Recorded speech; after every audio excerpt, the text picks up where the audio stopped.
ગોસ્વામીજીએ સીધી પ્રાકૃત ભાષામાં કથાનો આરંભ કર્યો. નથી લાગતું કે 400 વર્ષ પહેલા કાશીમાં બેસીને આવું પગલું ભરવું એક ક્રાંતિકારી પગલું. જ્યારે સંસ્કૃતની પ્રકાંડ નગરી કાશી અને એમાં પ્રાકૃત ભાષાના ગ્રંથને સ્થાન અપાવવું એ તો પરમાત્માની પૂર્ણ કૃપા વિના શક્ય નહોતું.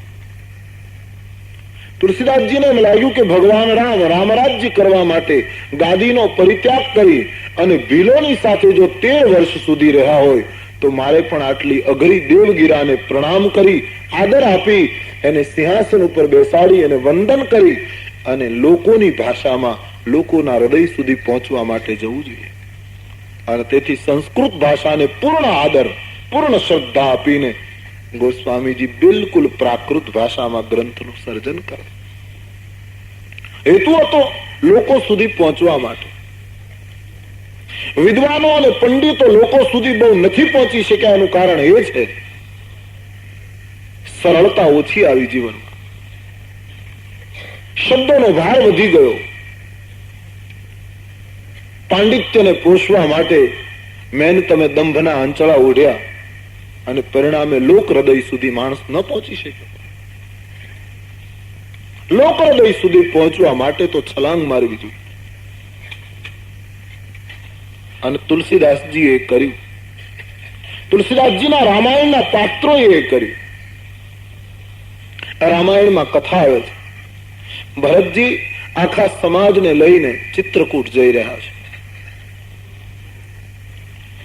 આપણે કથા બરાબર સાંભળી હશે. ભરતજી ચિત્રકૂટ જાય છે ત્યારે 3 પ્રકારના લોકો વાહનોમાં બેઠા છે. અમુક માણસો ઘોડા ઉપર બેસીને ચિત્રકૂટ જાય છે. અમુક માણસો રથમાં બેસીને ચિત્રકૂટ જઈ રહ્યા છે. અમુક માણસ માતાઓ યાની કૌશલ્યા, સુમિત્રા, અંબા વગેરે પાલખીમાં બેસીને ચિત્રકૂટ જાય છે. ભરતજી સ્વયં પેદલ જાય છે.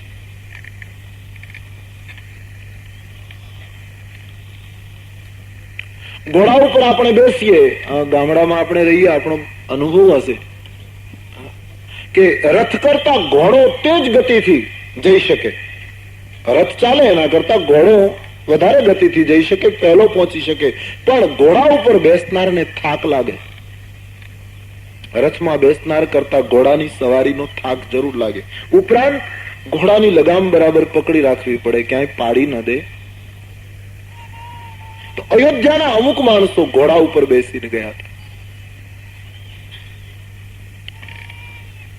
ઘોડા ઉપર બેસવું એ મહાત્માઓએ કહ્યું યોગીની પ્રક્રિયા છે. જ્ઞાની પુરુષો, યોગી પુરુષો રામજી પાસે ગયા ત્યારે ઘોડા ઉપર બેસીને ગયા. યોગીઓ ઈશ્વરની પાસે જલ્દી પહોંચી શકે છે, પણ એને સાધનાનો થોડો થાક લાગે, કારણ કે ઘોડાની સવારી. વશિષ્ઠ આદિ મહાપુરુષો રથમાં ગયા. રથનું વર્ણન રામાયણમાં આવ્યું છે, લંકા કાંડમાં. ધર્મ રથ છે. અમુક માણસો ધર્મના રથ ઉપર બેસીને ગયા. માતાઓ પાલખીમાં બેસીને ગઈ. બિલકુલ આરામદાયક યાત્રા. ભરતજી નીચે ચાલતા હતા. લોકોએ જોયું અમારા રાજકુમાર નીચે ચાલે તો કેટલાકને સંકોચ થયો એટલે રથમાંથી ઉતરી ગયા. કેટલાક સારું લગાડવા માટે નીચે ઉતરી ગયા. ઘણા કારણોને લીધે બધા લોકો નીચે ઉતરી ગયા. પરિણામે કૌશલ્યાજીએ ભરતજીને કહ્યું બેટા તું રથમાં બેસી જા. ભરતજી સજળ નેત્રે વશિષ્ઠજીના ચરણમાં દૂરથી વંદન કરી અને આ ભીલ એમ બોલ્યો બાપજી હું શૃંગવેરપુરનો નિષાદ છું. હું એક અધમ ભીલ છું. વશિષ્ઠજીએ રથમાં બેઠા બેઠા એને આશીર્વાદ આપ્યા. ચિરંજીવી હો. વશિષ્ઠજી રથથી નીચે નથી ઉતર્યા. રામાયણનો પ્રસિદ્ધ પ્રસંગ. પણ વશિષ્ઠજીએ ભરતજીને કહ્યું ભરત, હા પ્રભુ, એ રામનો મિત્ર, રામનો સખો છે. ભરતજીના કાનમાં જે આ શબ્દ પડે છે કે આ રામનો મિત્ર છે, કે રામ સખા સુનિસંદન ત્યાગા. રામનો સખો, રામનો મિત્ર, આ શબ્દ સાંભળતા ભરતજી રથ ઉપરથી કૂદ્યા છે. રથને છોડી દીધો, દોડ્યા છે. આ ક્રાંતિ હતી. રથ એ ધર્મનું પ્રતીક છે.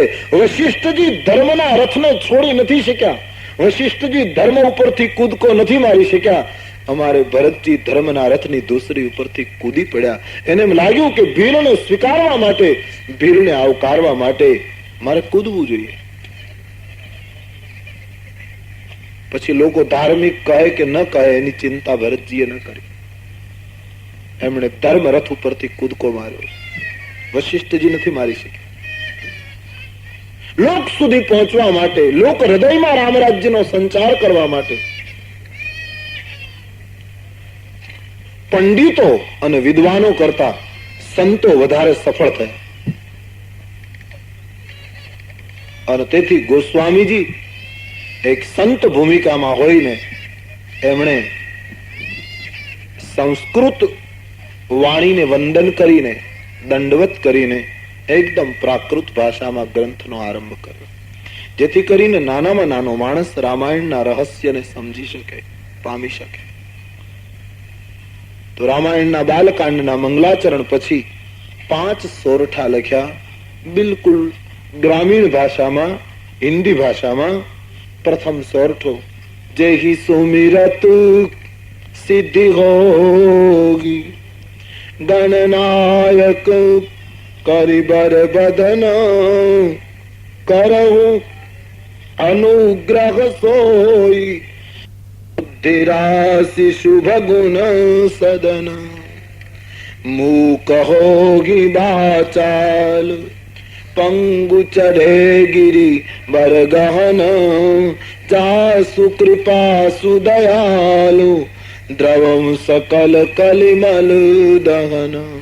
પ્રથમ સોરઠામાં જેનું સ્મરણ કરવાથી રામ ભક્તિની સિદ્ધિ પ્રાપ્ત થાય એવા હે ગણપતિ, હે શંકર પુત્ર, આપ મારા ઉપર અનુગ્રહ કરો. બીજા સોરઠામાં જેની કૃપાથી મૂંગો બોલે, લંગડો પર્વત ઓળંગે એવા હે દયાળુ, તમે મારા ઉપર કૃપા કરો. ત્રીજા સોરઠામાં લક્ષ્મી નારાયણની વંદના, નીલ સરોરુહ શ્યામ, તરુણ અરુણ બારિજ નયન, કરંસ મમ ઉર્ધામ સદા ક્ષીર સાગર શયન. ક્ષીર સમુદ્રમાં શયન કરનાર હે હરિ, આપ મારા હૃદયમાં કાયમ નિવાસ કરો. ચોથા સોરઠામાં શિવ અને પાર્વતીની સ્તુતિ, કુંદ ઇન્દુ સમદેહ, ઉમા રમન કરુણા અયન, જાહી દીન પરને કરહું કૃપા મર્દન મયન. હે કામદેવને બાળનાર કુંદ ઇન્દુ સમદેહ, હે ઉમા રમણ, આપ મારા ઉપર નેહ કરે, કૃપા કરે. અને પાંચમા સોરઠામાં ગોસ્વામીજીએ ગુરુ વંદના કરી. આગળના સોરઠાઓમાં સ્પષ્ટ રીતે જોઈએ તો ક્યાંય વંદન શબ્દ નથી આવ્યો. અનુગ્રહ કરો, કૃપા કરો, હૃદયમાં નિવાસ કરો, આવી બધી વાતો લખી છે. પણ વંદન શબ્દ ગુરુ પ્રકરણમાં આવે છે અને ગુરુ વંદના વગર કોઈ સાધક આગળ જઈ શકે નહીં. તેથી પાંચમા સોરઠામાં ગુરુ વંદના. વંદૌ ગુરુ પદ કંજ, કૃપા સિંધુ નર રૂપ હરી, મહામોહ તમ પુંજ, જાસુ વચન રવિ કર નિકર. ગુરુદેવના ચરણ કમલમાં ગોસ્વામીજી કહે મારા વંદન છે. ગુરુ જે મનુષ્યના રૂપમાં હોય છે પણ શિષ્યને માટે સાક્ષાત હરિરૂપ ગણાય. જેના પગલા કમળના સમાન, જેની વાણી સૂર્યના કિરણ સમાન. ગુરુ પદવી માટેની આ શરત છે. જે વ્યક્તિની વાણી તેજસ્વી હોય, સૂરજની કિરણ સમાન હોય અને એના પગલા કમળના જેવા હોય. આજે સમાજમાં આપણી સ્થિતિનું વર્ણન વિચારીએ, આપણી પરિસ્થિતિનું, તો આપણને ખ્યાલ આવે કે આપણી વાણી તેજસ્વી છે પણ આજે સમાજમાં પગલા કેટલા માણસોના કમળ જેવા નિસંગ છે. આચરણ કેટલા માણસોનું અસ્પૃશ્ય છે. પગલા એટલે આચરણ. વાણી તેજસ્વી હોય, વર્તન કમળના જેવું અસંગ હોય, એવા માણસો સમાજ માટે કંઈક કરી શકે. આજે મોટી કરુણા આપણા જીવનની આ છે કે મારું તમારું બોલવાનું કંઈક, જ્યારે કરવાની ઘટના આવે ત્યારે કરવાનું કંઈક. અને પરિણામે આપણી વાતો લોક હૃદય સુધી ન પહોંચી. વાણી ઉપર, વચન ઉપર માણસે વિશ્વાસ ગુમાવ્યો. સંત એ છે, ગુરુ એ છે જેના શબ્દ પ્રમાણે પગલા પડે. આ દેશમાં તો મેં સાંભળ્યું, ભૂતકાળમાં એવો નિયમ જ હતો કે આચરણમાં હોય એટલું જ બોલાય, એથી વધારે બોલાય નહીં. મહાપુરુષો મૌન રાખતા હતા આ દેશમાં. એના જીવનમાં જે અનુભૂતિ થાય એટલું લખતા હતા, એટલું બોલતા હતા, બાકી મૌન રહેતા. આજે આપણી સ્થિતિ છે બોલવાનું ખૂબ.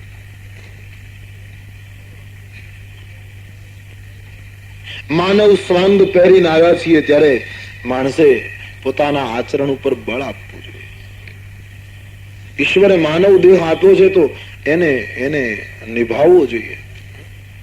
મેં એક વાત સાંભળી, એક રાજાના દરબારમાં એક માણસ મદારીનો વેશ પહેરીને આવ્યો. બહુ રૂપિયો હતો. એટલો સરસ મદારી બનીને આવ્યો. એમણે પોતાની કળા રજૂ કરી. રાજવી કળાનો નિષ્ણાત હતો, એટલા માટે જુદા જુદા ક્ષેત્રના કલાકારો એના દરબારમાં અવારનવાર આવતા હતા. એની યોગ્ય કદર થતી હતી, એને પુરસ્કાર મળતો હતો, ભેટ મળતી હતી. તો મદારીનો વેશ લઈને એક માણસ આવ્યો. એને શું પોતાનો વેશ ભજવ્યો કે આખી સભામાં વાહ વાહ થઈ ગઈ. રાજવીનો નિયમ હતો, કોઈ પણ કલાકાર એના દરબારમાં આવે ત્યારે એના માટે એક નિશ્ચિત ભેટ, આટલી રકમ આપવાની, 500 રૂપિયા કે જે કઈ નક્કી કર્યું, એક જ સરખી ભેટ અપાય. રાજાને એમ લાગે કે નહીં, આની કલા યોગ્ય છે એટલે નિયત થયેલી ભેટ એને આપી દેવામાં આવે. આવો નિયમ હતો. લોકોએ આ માણસના વેશને બિરદાવ્યો, પણ ખબર નહીં રાજવીને એના વેશમાં કઈક ભૂલ દેખાય. રાજવીને એમ લાગ્યું કે બરાબર નથી. કલા પારખું હતો એ માણસ રાજવી. એમણે પેલા મદારીના વેશમાં આવેલા બહુ રૂપિયાને કહ્યું કે ભાઈ આ લોકો વખાણે છે પણ મને આમાં બરાબર લાગતું નથી, એટલે મારી નિયત કરેલી જે ભેટ છે એ હું નહીં આપું, અડધા પૈસા આપીશ. અને તમે આવ્યા છો એટલે રાજ્ય તરફથી તમને આ એક ભેટ, બાકી કળા તરીકે નથી આપતો, એવું રાજાએ કહ્યું. પેલા માણસે એમ કહ્યું કે મારે તો કળા તરીકે જોઈએ, મારે ભીખ જોઈતી નથી. હું લઉં તો મારી કળા માટે લઉં, હું ભીખ માંગવા નથી આવ્યો. સમ્રાટને કહ્યું કાં તો પૂરી આપો ને કાં તો ના પાડી દો, બાકી ભીખ હું નહીં સ્વીકારું. રાજાએ કહ્યું કે મારા ઘરે આવે તો હું તને આના કરતા 5 ગણું આપી દઉં, બાકી કલા તરીકે તો હું તને આટલું જ આપીશ, પૂરું નહીં આપી શકું, કારણ કે તારી કલા મને બરાબર મગજમાં બેઠી નથી. પેલા માણસે ભિક્ષા લીધી નહીં, ભેટ જતો રહ્યો. એક ગરીબ માણસ. આ વાતને 1 વર્ષ વીતી ગયું અને કથા આવે છે. વર્ષના અંતે નદીને કિનારે, એ રાજ્યની બહાર એક નદી હતી, નદીને કિનારે એક વટવૃક્ષ હતો, એની નીચે એક તેજસ્વી મહાત્મા બેઠો છે. લોકો પુષ્કળ એની પાસે આવવા લાગ્યા. કોઈ પણ ચીજની સામે નથી જોતો, આટલી ફકીરી, આટલી તેજસ્વીતા પુરુષ. લોકોને ખૂબ આકર્ષા. લોકોના ટોળે ટોળા જવા લાગ્યા. બહેનો ભાઈઓ કેટલું ધરે પણ કઈ સ્વીકારે નહીં, બસ પોતાની મસ્તીમાં બેઠો રહે. વાત રાજ્ય સુધી પહોંચી, દરબારમાં પહોંચી. પ્રધાન, રાજા બધા આવ્યા. મહારાજાએ પોતે સોના મોહરનો ઢગલો કર્યો આ સંતના ચરણમાં. ધન્ય હો મહાત્મા, ધન્ય હો. બધા આકર્ષાયા. સોના મોહરનો ઢગલો થયો. આમ કેટલી વસ્તુ પડી હતી, કોઈ વસ્તુ આ જોતો નહોતો આ માણસ. અને મહારાજાએ જયારે દંડવત કર્યા ત્યારે પેલા મહાત્માના વેશમાં હતો, એને ઉભા થઈને કહ્યું કે મહારાજ, હું વર્ષ પહેલા તમારા દરબારમાં આવીને મદારી બન્યો હતો એ છું, મારી ભેટ લાવો. હવે મારી કલા બરાબર લાગી? હવે મારું પાત્ર તમને યોગ્ય લાગ્યું? રાજવી કહે તમે એ મદારી છો? તો બોલે હવે ભેટ માંગવાનો શું અર્થ? તમારે તો આટલા બધા રૂપિયા ચરણમાં પડી ગયા, હજારો રૂપિયાનો ઢગલો થઈ ગયો. બોલે એ પૈસા હું નહીં લઉં, મને તો મારી ભેટ જોઈએ. કેમ કે આમાંથી એક પૈસા હું નહીં સ્વીકારી શકું. કેમ કે મેં અત્યારે સાધુના કપડા પહેર્યા છે, એમાં હું આ ભેટ ન સ્વીકારી શકું. હું એક મહાત્માના વેશમાં છું, હું એક સંતના પહેરવેશમાં છું, અને તેથી આ પૈસા મારાથી ના હટાય. મને તો મારી કળાની ભેટ જોઈએ, આ કપડા ઉતારી નાખો એટલે આપી દો. આવી આચરણની તીવ્રતા આ દેશમાં ભૂતકાળમાં હતી. આજે આચરણની તીવ્રતા જતી રહી. આચરણ મરતું ગયું માણસ. તેથી ગુરુ પદવી એવા લોકો શોભાવી શકે, મૃગછાલ નહીં એને ગાદી ગમે, એના હૈયામાં વાસ કર્યો હુકમે. મૃગછાલ જતી રહી, ગાદીઓ આવી ગઈ, સેવા જતી રહી, હુકમ આવી ગયો. વાણી વિલાસ વધી ગયો, વૈરાગ્ય ઘટી ગયો.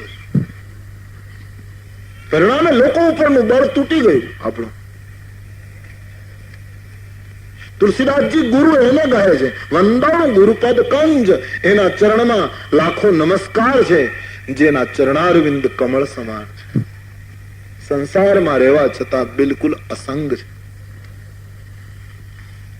મેં ગઈકાલે કહ્યું તેમ, સમાજની વચ્ચે રહેવા છતાં જેમ ટ્રેનના ડબ્બાની માખી પોતાનું અવકાશ બનાવી લે છે, એમ જેની મનની માખી ગમે તેટલી ભીડની વચ્ચે રહે છતાં પોતાના ભજનનું આકાશ પકડી રાખે, પોતાની બંદગીને તૂટવા નથી દેતા. ऐसे महापुरुषों के चरणों में वंदऊ गुरुपद कंज, कृपा सिंधु नर रूप हरि, महामोह तम पुंज, जासु वचन रवि कर निकर. મોહના અંધકારને નષ્ટ કરવામાં જેની વાણી સૂર્યના કિરણ સમાન છે, એવી ગુરુ પદવીને બાબાજીએ પ્રણામ કર્યા, ગુરુ વંદના કરી.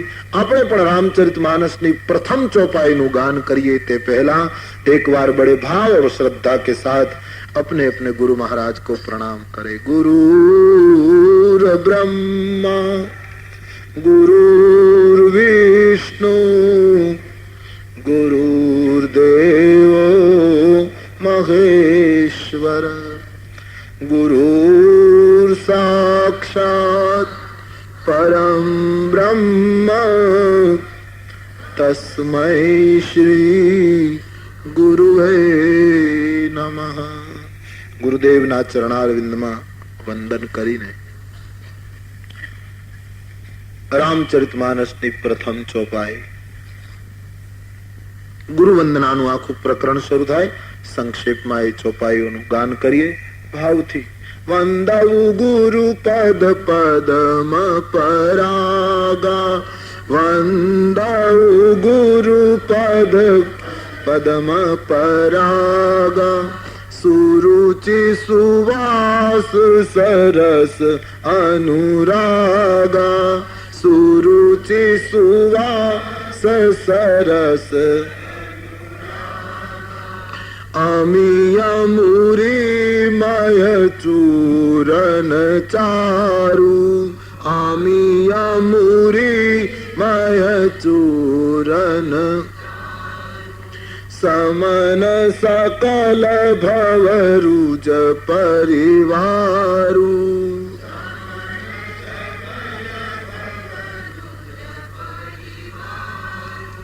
सुकृत संभूतनु विमल विभूति, सुकृत संभूतनु विमल विभूति, मंजुल मंगल मोद प्रसूति,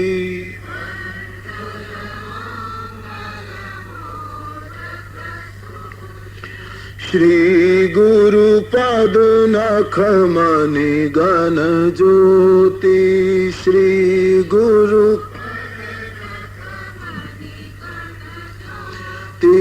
सुमिरत दिव्य दृष्टि होती,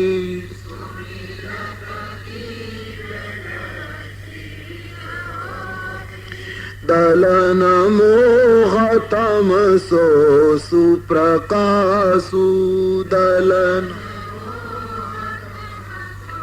सुप्रकाशु बड़े भाग उर आवै जासु, बड़े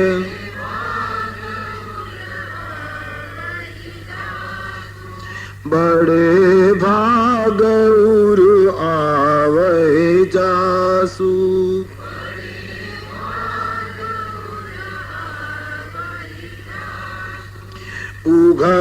ही बिमल बिलोचन ही के उगरागी बिमल बिलोचन ही के मिटही दोष दुख भव रजनी के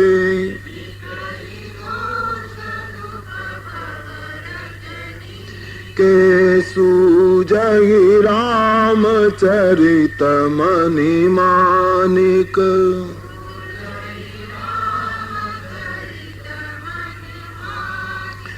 गुप्त प्रकट जहाँ जो जेहि खानिक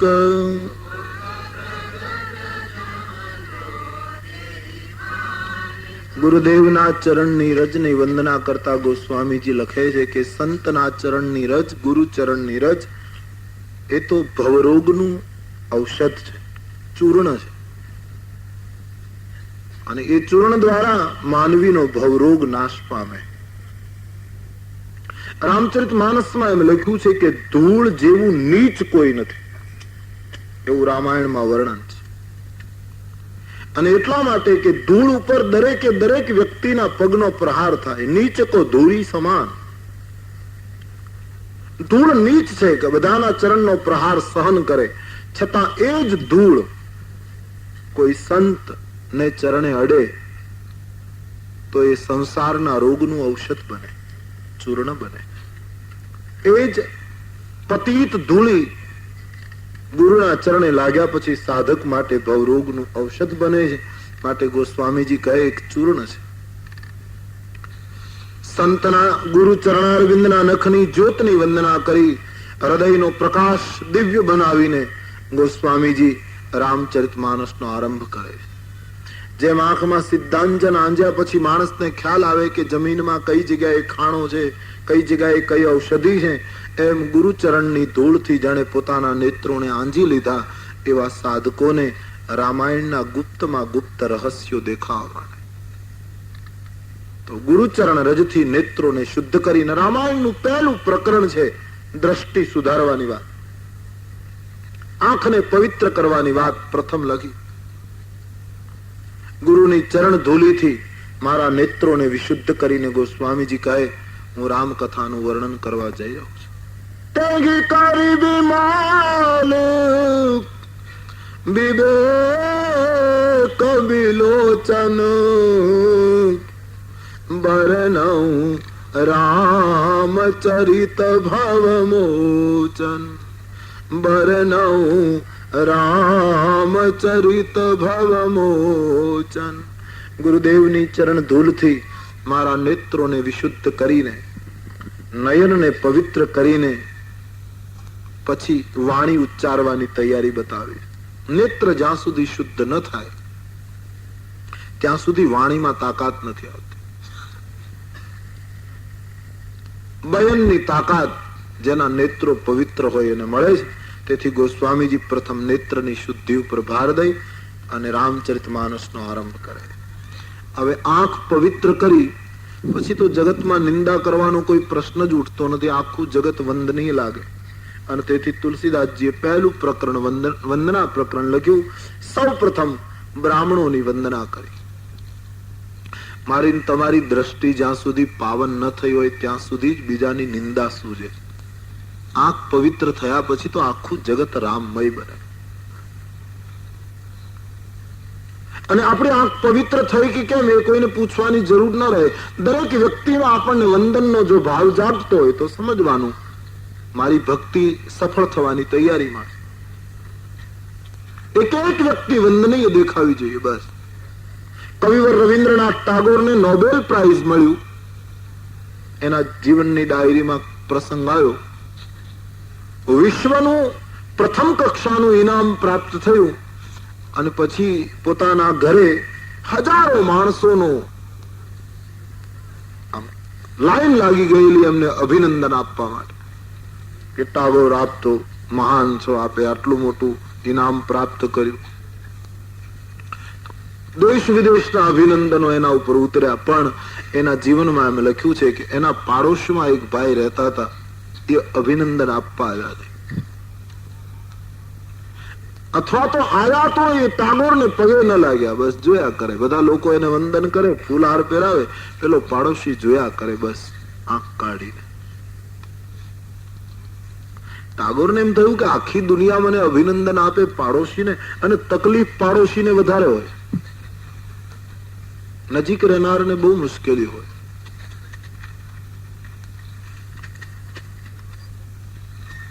ટાગોરના મનમાં પણ એ વ્યક્તિ તરફ કુભાવ જાગ્યો કે આખું જગત મને નમસ્કાર કરે અને આ પાડોશી હજી સમજતો નથી હું નોબેલ વિજેતા, આ માણસ મને વંદન કરે નહીં. ટાગોરના મનમાં પણ એ વ્યક્તિ તરફ સહેજ કુભાવ થઈ ગયો.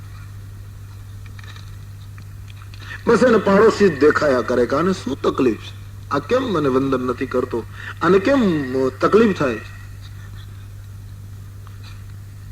બીજા દિવસની સવારે કહે છે ટાગોર નદીના દરિયાને કિનારે ફરવા ગયા. સૂર્યદેવ ઉદય પામી ચૂકેલા, આખા સમુદ્ર ઉપર સૂર્યની કિરણો વ્યાપી ગયેલી. ટાગોર એ સૂર્યને દરિયાની ઉપર કિરણો ફેંકતા જોઈ રહ્યા છે. પણ જોતા જોતા એને જોયું કે દરિયાથી થોડે દૂર એક ખાબોચિયું વેળ જતી રહી પછીનું ભરાયેલું, અને એ ખાબોચિયાના પાણી ઉપર પણ સૂરજ એટલી જ કિરણો ફેંકી રહ્યો. આખા વિરાટ સાગર ઉપર જે કિરણો ફેંકાય છે એ જ કિરણો એક ખાબોચિયા ઉપર પણ સૂરજ ફેંકી રહ્યો. સૂર્યની આ સમાન દ્રષ્ટિ જોયા પછી ટાગોરને એમ થયું કે દુનિયાનો આદિદેવ સૂર્યદેવ જો આટલી સમાનતા રાખતો હોય તો હું મૃત્યુ લોકનો માનવી, એ પાડોશી મને પગે ન લાગે તો મારે એને પગે લાગવું જોઈએ, આમાં તકલીફ શું છે? એ વંદન ન કરે તો હું કરું? ટાગોર દોડે છે. પાડોશી સવારમાં ચાય પીતો તો આવતા ટાગોર એને વંદન કરે. પેલાના હાથમાં કપ રકાવી રહી ગયા. બોલે ગુરુદેવ આપ શું કરો? બોલે હું આપને પગે લાગુ છું. એ વખતે પાડોશી એક વાક્ય બોલ્યો કે ટાગોર કહું કે હવે નોબેલ પ્રાઇઝ બરાબર છે. જ્યાં સુધી એક વ્યક્તિ તરફ કુભાવ રહી જાય,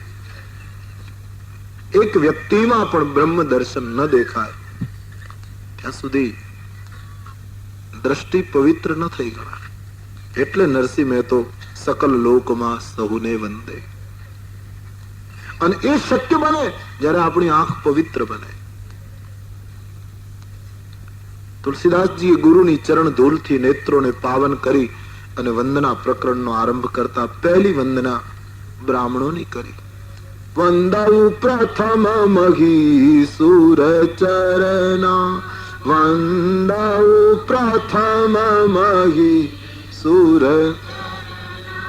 મોહ જનિત સંશય સબ હરના, મોહ જનિત સંશય સબ. મોહમાંથી ઉત્પન્ન થયેલા સંશયો જેના દ્વારા નાશ પામે એવા ધરતીના દેવ, વૈદિક સંસ્કૃતિના રક્ષક એવા બ્રાહ્મણોના ચરણમાં ગોસ્વામીજીએ પ્રણામ કર્યા. બીજી ચોપાઈમાં સજ્જનોની વંદના લખી. સુજન સમાજ સકલ ગુણ ખાની, સુજન સમાજ સકલ ગુણ કરઉ પ્રણામ સપ્રેમ સુબાની.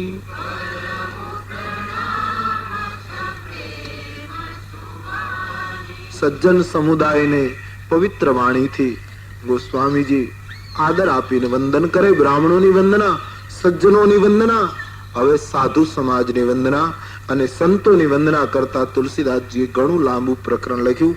સંત વંદના લખતા ગોસ્વામીજી લખે સાધુ ચરિત શુભ સરીસ કપાસુ, સાધુ ચરિત શુભ સરીસ નિરસ બિસદ ગુણમય ફલ જાસુ.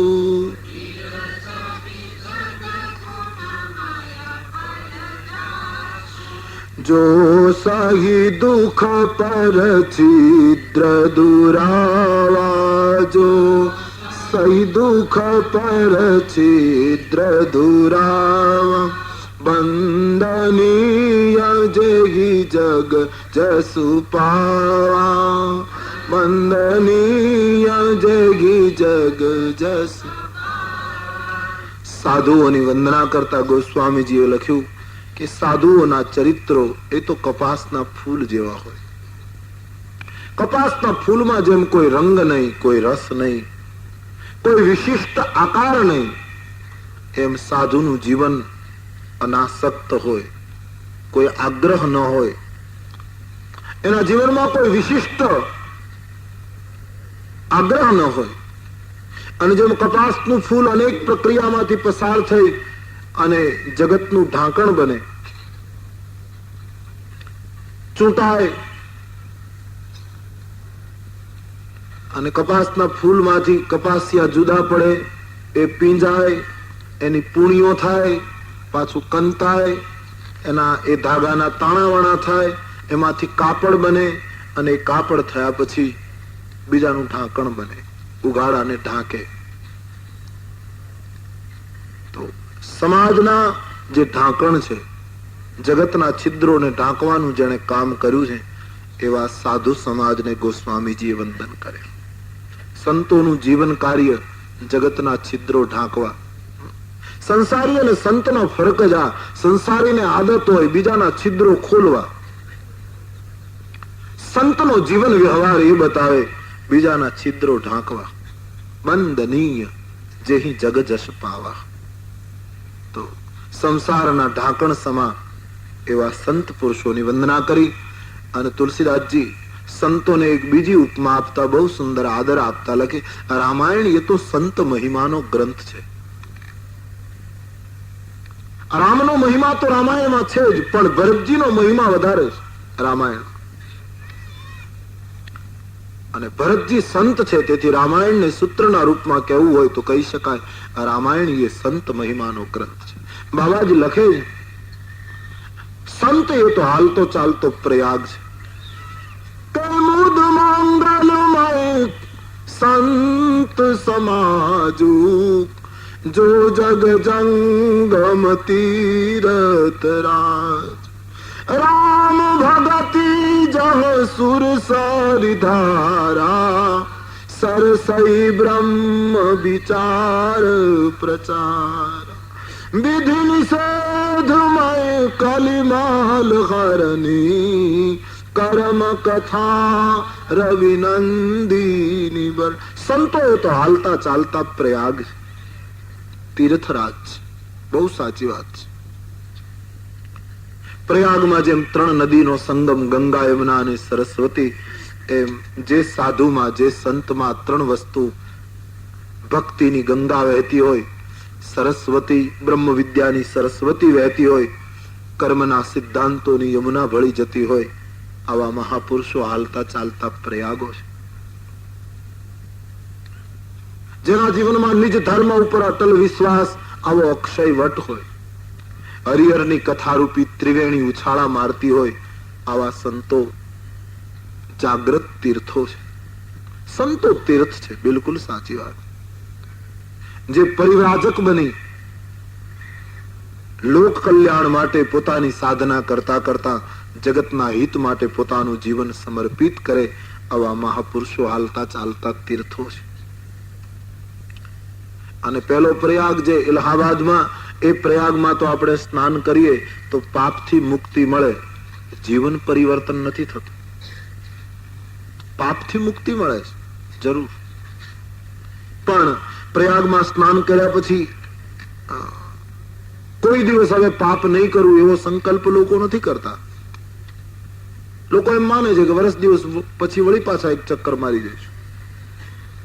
એ પાપ ધોવાનું કામ જરૂર કરે છે ગંગા, એમાં કોઈ સંદેહને સ્થાન નથી, પણ જીવન પરિવર્તન પ્રયાગ નથી કરી શકતો. ત્યારે સંતોનો પ્રયાગ તો જીવન પરિવર્તન કરે, આખું જીવન ફેરવી નાખે.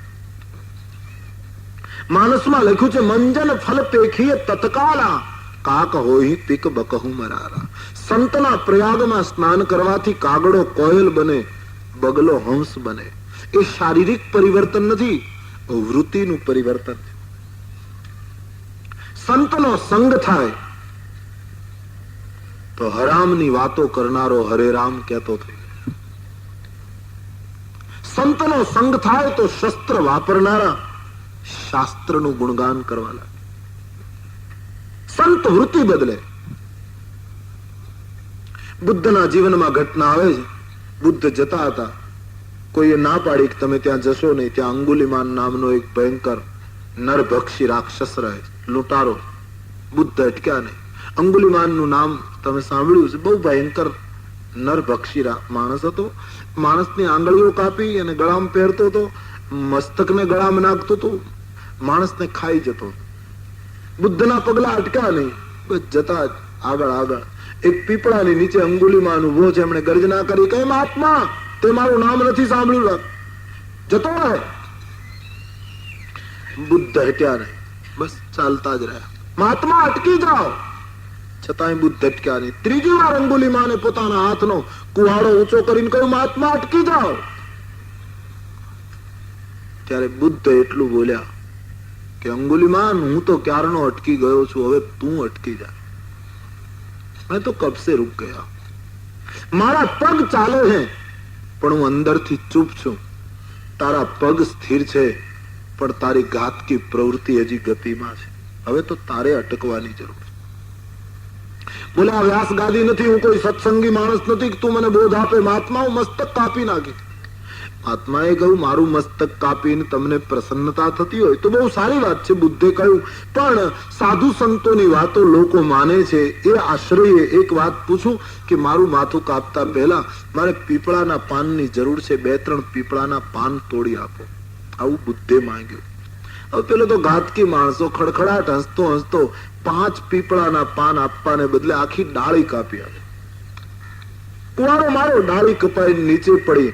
બુદ્ધે એના ગુણને પકડી લીધો કે આ માણસમાં ઉદારતાનો ગુણ છે. 5 પાન માંગ્યા અને આખી ડાળ આપી શકે, આનામાં ઉદારતા છે. જો એ ઉદારતાને મોડ આપી દેવામાં આવે, એ ઉદાર વૃત્તિ જે છે એને જો વાળી દેવામાં આવે તો આ માણસ ક્રાંતિ કરશે. બુદ્ધે કહ્યું, ધન્યવાદ, 5 પાનને બદલે આખી ડાળી આપી આપની ઉદારતા માટે, ધન્યવાદ. પણ હવે આશા બંધાય છે કે એક કામ કર્યું એટલે કદાચ બીજું કરશો. બોલે, શું? કે હવે આ ડાળ જે કાપી છે એને હતી ત્યાં પાછી ચોંટાડી દો. ખડખડાટ હસતા અંગુલિમાને કહ્યું, મહાત્મા, બુદ્ધિ તો કામ કરે છે, કાપી શકાય, જોડી ન શકાય. એ વખતે બુદ્ધ મંત્ર જેવું વાક્ય બોલ્યા કે તો અંગુલિમાન સાંભળી લે, કાપવું એ કાયરતા છે, જોડવું એ મર્દાનગી છે. ત્યાં સુધી કાપવાનું જ કામ કર્યું. એકાદ પાન જોડી તો આપતો, હું તને ગુરુ બનાવું, હું તારા પગમાં પડું. કાપવું એ તો ભીરુંપણું છે. જોડવું, સમન્વય કરવો એ અઘરું છે. આ વાક્ય અંગુલિમાનના માનસ ઉપર મંત્ર જેવી અસર કરી અને કહે છે, શસ્ત્ર ફેંકી એ બુદ્ધના શરણમાં ચરણારવિંદ પકડી બુદ્ધને શરણે થયો. એ માણસ બુદ્ધનો શિષ્ય થઈ આખી વૃત્તિનો ફેરફાર થયો. મારે કહેવું છે કે સંતના પ્રયાગમાં ડૂબકી મારવાથી વૃત્તિ બદલે છે. સંતમાં શક્તિ હોય, એ આટલું કરી શકે. તો સત્સંગ કરવાથી ગોસ્વામીજી કહે મોટામાં મોટો ફાયદો એ કાગડો કોયલ બને. કાગડા જેવા સંસ્કારો હોય એની વાણીમાં કોયલની મીઠાશ આવે. બગલા જેવું દંભી જીવન હંસના જેવું વાસ્તવિક જીવન બની જાય સંતના સંગથી. તુલસીદાસજીએ સંતનો મહિમા ગાતા લખ્યું છે, સાધુ પુરુષની વંદના, સાધુ પુરુષની સરાહના હું કયા શબ્દોમાં કરી શકું? શાકભાજીનો વેચનારો મણીના ગુણની કિંમત ન કરી શકે એમ સંત ગુણને હું કેમ બિરદાવી શકું? તુલસીદાસજી સંતોને વંદના કરતા લખે છે, વંદૌ સંત સમાન ચિત, હિત અનહિત નહીં કો, અંજલિગત શુભ સુમન જીમી, સમ સુગંધ કર દો. સમાન ચિત્ત વાળા સંતોના ચરણારવિંદમાં વંદન કરતા લખે છે, ડાબા હાથમાં ગુલાબ હોય કે જમણા હાથમાં ગુલાબ હોય, સુગંધમાં કોઈ ભેદ પડતો નથી. એવા સમાન ચિત્ત વાળા સંતો, સરળ ચિત્ત વાળા સંતોને વંદન કરી ગોસ્વામીજીએ ભગવત ચરણારવિંદમાં પ્રેમ વધે એવી માંગણી કરી, સંતોની વંદના કરી. તો થોડી ચોપાઈઓમાં સાધુ મહિમા ગાયો. દુર્જનોની પણ વંદના કરી, શઠોની વંદના કરી, રાક્ષસોની વંદના કરી, ગંધર્વો, કિન્નરો, નાગ દેવતાઓ. બાબાજી લખે જળ ચેતન આખું જગત ઈશ્વરનું બનાવેલું છે અને તેથી પરમાત્માની તમામ કૃતિને મારા નમસ્કાર. આખું જગત તુલસીદાસજીને વંદનીય લાગ્યું. સારા નરસા બધા પાત્રોને ગોસ્વામીજીએ પ્રણામ કર્યા. આમ આખા જગતને સીતારામમય માની બધાની વંદના કરી. ત્યાર પછી થોડી ચોપાઈઓમાં તુલસીદાસજીએ જે વંદના પ્રકરણ લખ્યું છે એમાં દરેકની વંદના કરતા કરતા થોડી ચોપાઈઓમાં બાબાજીએ સગુણ અને નિર્ગુણ રૂપની વંદના કરી. ભગવાનનું સગુણ અને નિર્ગુણ સ્વરૂપ સ્પષ્ટતા બહુ સરસ ગોસ્વામીજીએ કરી કે નિર્ગુણ કહો, સગુણ કહો, જેને જે માનવું હોય તે માને, માણસ તકરાર ન કરે. નિર્ગુણ અને સગુણની ચર્ચા કરતા ગોસ્વામીજીએ સ્પષ્ટતા કરી કે નિર્ગુણ અને સગુણની તકરાર કરવા કરતા એ બંને કરતા બાબાજી કહે પરમાત્માનું નામ શ્રેષ્ઠ છે. અને તેથી થોડી ચોપાઈઓમાં રામ નામનો પુષ્કળ મહિમા બાબાજીએ રામાયણમાં ગાયો છે, જેની કથા તુલસીદાસજીને કહેવી છે. જે રઘુવંશની કથા ગોસ્વામીજી ગાવા તૈયાર થયા છે એ રઘુવંશની વંદના તુલસીદાસજીએ થોડી ચોપાઈઓમાં કરી છે. સંક્ષેપમાં એ વંદના પ્રકરણને આપણે લઈએ જેમાં ગોસ્વામીજીએ રઘુકુળની વંદના કરી છે. સૌ પ્રથમ રઘુવંશના પાત્રોની વંદના કરવાની શરૂઆત કરી ત્યારે તુલસીદાસજીને વિચાર આવ્યો કે પહેલી વંદના કોની કરું? કથા રામજીની છે તો રામજીથી શરૂ કરું? બોલે નહીં. દશરથજીના પુત્ર રામ છે તો દશરથજીથી શરૂ કરું? બોલે ના. તુલસીદાસજીએ નિર્ણય કર્યો રઘુકુળના કુટુંબની વંદનામાં પહેલી વંદના એમણે માં કૌશલ્યાની કરી. તુલસીદાસજીએ લખ્યું વંદૌ કૌશલ્યા દિશી પ્રાચી. રામ જનનીને પ્રથમ પ્રણામ કરે છે. રામ જેવો અવતાર જેમણે જગતને આપ્યો એ જનેતાના ચરણમાં પ્રથમ વંદન છે. કૌશલ્યામાને વંદન કરતી વખતે ગોસ્વામીજી એમ લખ્યું કે કૌશલ્યામાં પૂર્વ દિશા છે. જેમ પૂર્વ દિશામાં ચંદ્રનો ઉદય થાય, સૂરજનો ઉદય થાય, એમ જે કૌશલ્યામાં રૂપી પૂર્વ દિશાએ ભારત વર્ષને રામ રૂપી સૂર્ય ચંદ્ર આપ્યો એવી પરમ ભગવતી કૌશલ્યામાના ચરણમાં વંદન કર્યા. કઈ માની વંદના કરી, સુમિત્રાજીની વંદના કરી, મહારાજ દશરથજીની રાણીઓ અને દશરથજી બધાની વંદના કરતા ગોસ્વામીજીએ લખ્યું વંદવ અવધ ભુવાલ સત્ય પ્રેમ જેહી રામ પર બિછુરત દીન દયાલુ પ્રિય તનુ તૃણ યુવ પરિહર્યું. સમ્રાટ અવધપતિની વંદના કરતા ગોસ્વામીજીએ લખ્યું કે સમ્રાટ છે એટલે હું પગે નથી લાગતો, પણ સત્ય પ્રેમ જેહી રામ પર, જેને રામજીના ઉપર સાચો પ્રેમ છે અને એ પ્રેમને ચરિતાર્થ કરવા એમણે પ્રાણનો ત્યાગ કરી દીધો રામ વિરહમાં, એવા એક સાચા રામ પ્રેમીને ગોસ્વામીજી કહે મારા નમસ્કાર. વંદવ અવધ ભુવાલ. રામ પ્રેમી અવધપતિની વંદના કરી, માતાઓની વંદના કરી. બે ચોપાઈઓમાં જનક મહારાજની વંદના કરતા ગોસ્વામીજીએ લખ્યું વંદવ પરિજન સહિત વિદેહુ. વંદવ પરિજન સહિત વિદેહુ જાહી રામ પદ ગૂઢ સનેગુ. ચાહી રામ પદ ગૂઢ સનેહુ યોગ ભોગ મહુરા ખેઉ ગોઈ. યોગ ભોગ મગ રાખે ગોઈ. રામ બિલોકત પ્રગટે સોઈ.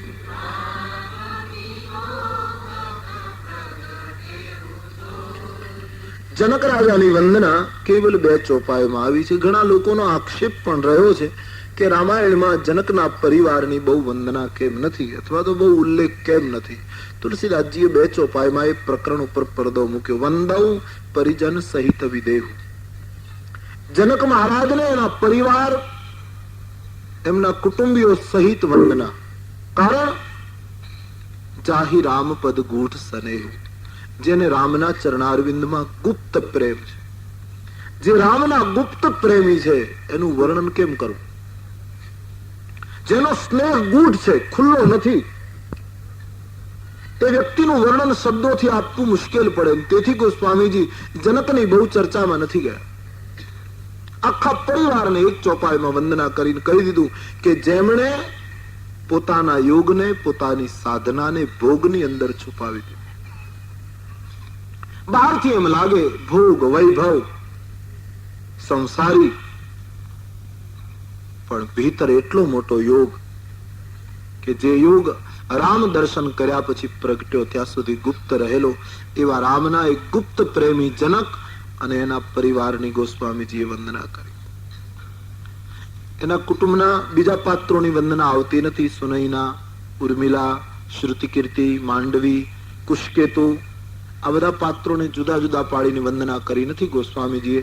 કદાચ ગોસ્વામીજીને એમ લાગ્યું હશે કે કથા વિસ્તાર થશે, કારણ કે જનકના કુટુંબની એક એક વ્યક્તિ એટલી મહાન છે કે એનું વર્ણન કરવા કરતા એને કેવલ વંદન કરીએ એ જ ઉચિત ગણાય. અમુક વ્યક્તિ સમાજમાં એટલી ઊંચી હોય, એટલી મહાન હોય કે એની પાસે શબ્દો નાના પડે. તેથી મહાત્માઓ પાછળથી એમ થાય કે હું કઈ બોલ્યો નહીં, મારે તો આટલી વાત કરવી. એક ભજનમાં રત રહેનારી વ્યક્તિના પાસે પણ શબ્દો કામ નથી કરતા, ખાલી વંદન કરીને પાછા ફરવું પડે. તો ઉર્મિલા, શ્રુતિકીર્તિ, માંડવી, આ એક એક પાત્રો એટલી ઊંચાઈ ઉપર બેઠા છે કે સંતોને એમ લાગ્યું હશે કે એને વંદન જ પૂરતા છે, એનું વર્ણન કરવાથી કદાચ અપરાધ થઈ જાય. શબ્દો એના વ્યક્તિત્વને બિરદાવવામાં ઓછા પડે અને તેથી અમુક વ્યક્તિ માટે વંદન જ હોઈ શકે. આપણે સરસ મકાન બનાવીએ. આજે સમાજમાં ઘણા લોકોનો આ એક સવાલ ઉઠ્યો જ છે. લોકો આ સવાલ સતત પૂછે કે રામાયણમાં ઉર્મિલાનું વર્ણન કેમ નહીં? ઉર્મિલાને બધાએ અન્યાય કર્યો, આવો પણ લોકો આક્ષેપ કરે. વાત સાચી છે, ઉર્મિલાનો બહુ ઉલ્લેખ નથી, પણ ઉર્મિલાને અન્યાય થયો છે એમ કહેતા પહેલા રામાયણો બરાબર જોવા જોઈએ, અથવા તો કોઈ સંત પુરુષો પાસે સમજવા જોઈએ. મકાન બનાવીએ, મકાનની દિવાલો ઉપર રંગ કરી શકાય, એમાં ચિત્ર દોરી શકાય, ધારો તે દિવાલ ઉપર કરી શકો, પણ મકાનનો જે પાયો છે, પાયા ઉપર તમે કોઈ દિવસ રંગ ન લગાડી શકો. અને પાયા ઉપર તમે એમ નક્કી કરો કે મારે તો પાયા ઉપર રંગ લગાડવો છે, તો એ પાયો તમે ખોદી, તો એનો અર્થ એમ થાય છે કે મકાન પાડવાની પ્રવૃત્તિ તમે કરી. પાયો એને કહેવાય જે ગુપ્ત છે, એના ઉપર કોઈ ચિત્રની, રંગની જરૂર નથી. તો રામાયણની, રઘુવંશની જે એક ઇમારત છે, ત્યાગ અને સમર્પણનું જે એક મંદિર છે, એનો પાયો ઉર્મિલા. અને તેથી ઉર્મિલા માટે કોઈ ચિત્ર દોરવું, એ પાયાને કોઈ રંગ ચડાવવો એ ઉચિત ન લાગ્યું. એટલે એની ઉપર ઉભેલી સારી ઇમારતના પાત્રોને ચિત્રિત કર્યા સંતોએ, પણ એ પાયાને સ્પર્શ ન કર્યો, કારણ કે એ પાયો છે, પાયાને રંગ કરી શકાય. એની પાયો એનું નામ જે ગુપ્ત રહે. પાયો આપણે એને જ કહીએ જે પુરાઈ જાય. બહાર રહે એને તો ઇમારત નામ. પાયો શબ્દ આવે તો બાળક પણ સમજી જાય કે જેને પુરાઈ જવાનું છે, જેને દરબાઈ જવાનું, જેને બહાર નીકળવાનું નથી. રામાયણની સમર્પણની ઇમારતના પાયામાં જનકના કુટુંબનો એક મોટો ફાળો છે. અને તેથી તુલસીદાસજીની કલમ અટકી પડે કે શું લખવાના માટે. એટલે કેવલ વંદવ પરિજન સહિત વિદેહુ, એના પરિવાર, એક એક પાત્ર, એની ચારે ચાર દીકરીઓનું ચરિત્ર તમે લો. એક બાજુ માંડવીને ઉભા રાખો, એક બાજુ ઉર્મિલાજીને ઉભા રાખો, એક બાજુ શ્રુતિ કીર્તિને, સીતાજીને, આ ચારેયને ઉભા રાખો તો વિચાર થાય કે પહેલા પગે કોને લાગુ. આટલું એક એક વ્યક્તિનું ઉદાત્ત સમર્પણ છે, આટલો અદ્ભુત ત્યાગ છે. અને તેથી સંતો કેવલ વંદન કરે છે. બહુ મોટી વ્યક્તિ હોય ને, એને બિરદાવવા માટે બહુ ઊંચી ભાષા જોઈએ. જેવા તેવા શબ્દોથી એને બિરદાવી ન શકાય. અને દુનિયાના તમામ ચિંતકોએ સ્વીકાર્યું છે કે જગતની સર્વશ્રેષ્ઠ ભાષા મૌન છે. મૌન કરતા કોઈ ઊંચી ભાષા નથી. સાધુ સંતોને બોલવાની ફરજ પડી છે એનું કારણ એ છે કે દુનિયા એના મૌનને સમજી ન શકી. એટલા માટે સાધુ સંતોને બોલવાની ફરજો પડી શાસ્ત્રો દ્વારા. જો મૌન જગત સમજી ગયું હોત તો સાધુઓને બોલવું ન પડત. કારણ કે દુનિયાની સર્વોત્તમ ભાષા મૌન છે.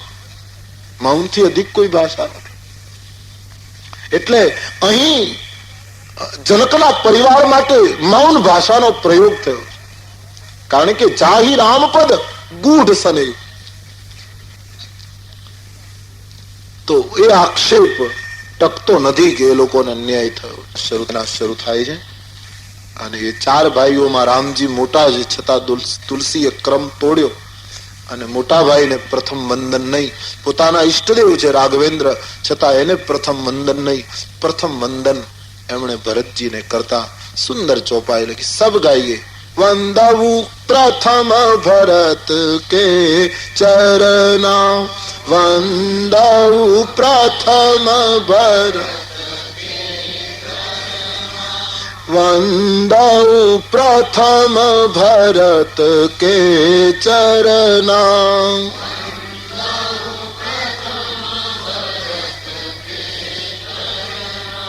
ચાસુને વ્રત જાય ન બરના,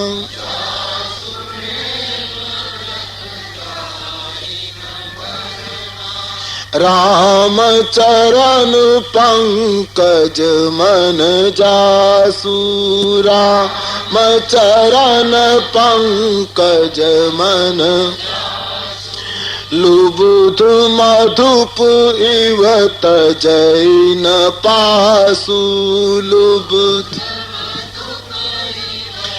તજૈન પાસુ, વંદવું પ્રથમ ભરત કે ચરણા.